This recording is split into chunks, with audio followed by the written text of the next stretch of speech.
You're tuning into Black and White Sports on YouTube. The no-holds-barred truth on sports.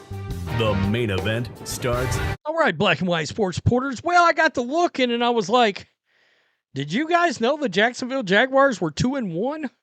They are 2-1, and that is considering that Trevor Lawrence is still not very good. I don't know if anybody's been paying attention to the career trajectory of what was labeled as a generational quarterback. Remember that? Trevor Lawrence was the next guy after Andrew Luck. Oh, he's a generational talent. Like John Elway, like Andrew Luck, Trevor Lawrence is a generational talent. And it has not worked out that way. And it's kind of like the Browns in the sense that they've got to know what the hell is going on with Lawrence because of the 2026 NFL draft. There's going to be a hell of a lot of quarterbacks in that draft. You could have anywhere between, I would guess, minimum 3 all the way up to 5 or 6 first-round quarterbacks in that draft. All right? So they got to know. Liam Cohen's got to know.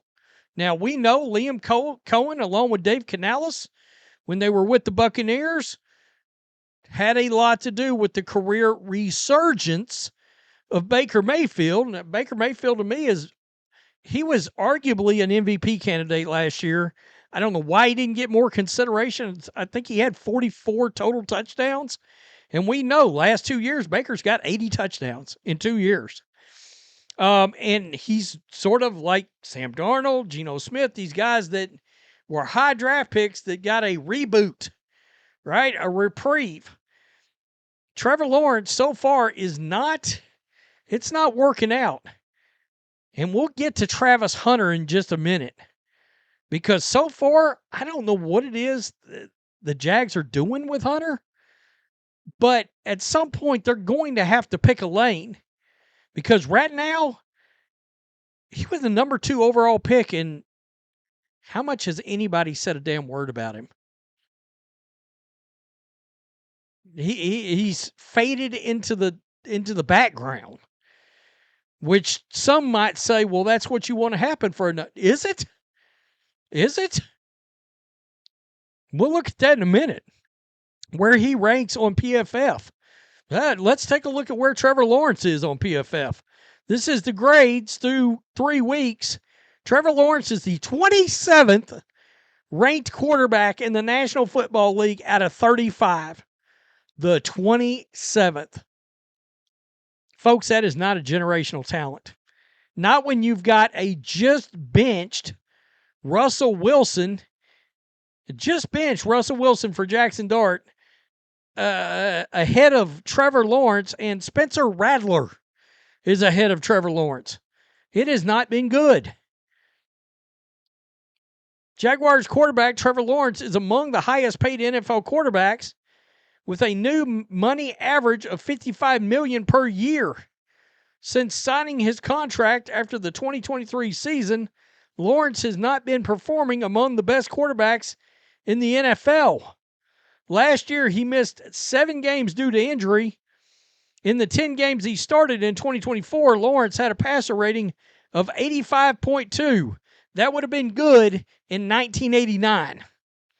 That might have been good in 1992. Now, you won't keep a job at 85.2. With 11 touchdowns and 7 interceptions, and that's the problem. He's turned the ball over way too much. This season, he has the 3rd worst rating among all qualifying quarterbacks at 70.3. Yikes. So that 85.2 was last year. He's 70.3 for this year. 4 touchdowns, 4 picks. An average game of 5.94 per pass. That's backup shit. That's getting benched action. That's what that is. He also has thrown an interception in 6 straight games. That's the longest active streak in the league. With an interception against the 49ers, Lawrence will match Blake Bortles. Jag fans remember Blake. Blake Bortles for the franchise record of 7. Bortles did it twice. Lawrence is fully guaranteed through 2026. He has $29 million fully guaranteed in 2027 and another $12 million that vest in early 2026. It also says he's stuck, just like the Dolphins are stuck with Tua Tagovailoa. If you asked me between the two quarterbacks, I can't believe I'm going to say I'd take Tua. I would take Tua over Trevor Lawrence, to be honest, if I had the right coach. Now, Tua's ranked lower on PFF, but just as far as eye test goes, over the course of an entire career, Tua's looked better. I mean, let's just be real. Tua has looked better. This is the career we're looking at here, folks, for Lawrence. 62.9%, under 15,000 yards, 6.7 per attempt. 73 touchdowns and 50 picks. Now, I looked it up a minute ago, he does have 14 rushing touchdowns. But, I mean, he's got 37 fumbles in his career. Are you kidding me? 50 interceptions and 37 fumbles. Can we say it out loud? Trevor Lawrence is a bust. He's a bust. Let's just keep it real. That's why Liam Cohen got this job, to try as a last-ditch attempt to save Trevor Lawrence's career, because he helped with Baker. Travis Hunter's role in the Jags offense won't change despite wide receiver injuries, Liam Cohen says. In case you're wondering, this is PFF for wide receivers. Trevor Lawrence is ranked 85th. 85th in the league out of 106 qualifying wide receivers. He's 85th. And some of this is because they just flat have not been giving him, in my opinion, enough, throwing the ball his way enough. The Jags acquired the number 2 overall pick from the Browns. Listen to what they gave up, just as a refresher. The number 5 overall pick, by the way, that was Mason Graham. He looks like a baller with the Browns. He looks like the real kind of deal. A second-round pick, a 2026 first-round pick, a fourth-round pick, in exchange for the Browns' number 2, the 4th, and a 6th-round pick. They gave up a lot. They did. This is not great. So, through 3 games, the 2024 Heisman Trophy winner has 10 catches for 76 yards, along with 9 total tackles and 1 pass breakup. He's logged 121 snaps on offense, 92 on defense, so the split has been relatively equal. Among the reasons people were skeptical about Hunter maintaining a dual role was it would be tough to resist the temptation of playing him at one position depending on need. Look, I think this is obvious, and it has been. By the way, he caught 96 balls for 1258 and 15 touchdowns at Colorado as a junior. I'm sorry. There's not a chance in hell. I know he wants to play both ways.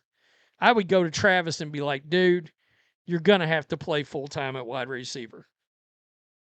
Full-time at wide receiver. Or cornerback. One of the two. It would probably be wide receiver based on how high you drafted him. I mean, look, unless you're Charles Woodson, unless you're Deion Sanders, and he's not that. He wasn't that. Then I'm not spending a number 2 overall pick, the number 2 overall pick on a guy that's a cornerback. You're going to play wide receiver. The Jags are 2-1 somehow. And plenty alive in the South, by the way. I mean, the Texans are what, 0-3 now? I don't even know who the backup is with the Jaguars. Like, if they wanted to bench him, who's the backup? Jaguars depth chart. Let's take a look. I won't even pull this up. I'll just tell you. Let me look. Here we go. Well, as a Niners fan, I know that name. Nick Mullins. Gotcha. So you're saying you're stuck with Trevor Lawrence through the end of the year. Mullins can put up yardage, by the way. He can. But a lot like Lawrence, he gonna throw the ball to the other team. So that's not even I wouldn't consider it. And but Trevor Lawrence has been hurt. Okay. I mean, look, the Niners moved off of Jimmy Garoppolo less about Jimmy's play than about the fact that Jimmy couldn't stay healthy. That's why they chose to move off of Jimmy G. Being healthy is a thing, and if you can't stay healthy, can't keep the job. Now, it seems like Lawrence has been in the league forever, and he's been in the league for a while. He's not but 25 years old. So he could be a guy in 3 years that is another one of these reclamation guys. Because he's been okay at times. There's been times where he's been good, but he's been bad more than he's been good. Tell me what you think. Peace. I'm out. Till next time. Thanks for watching the show. Be sure to like, comment, and subscribe. Be sure to tune in next time on Black and White Sports.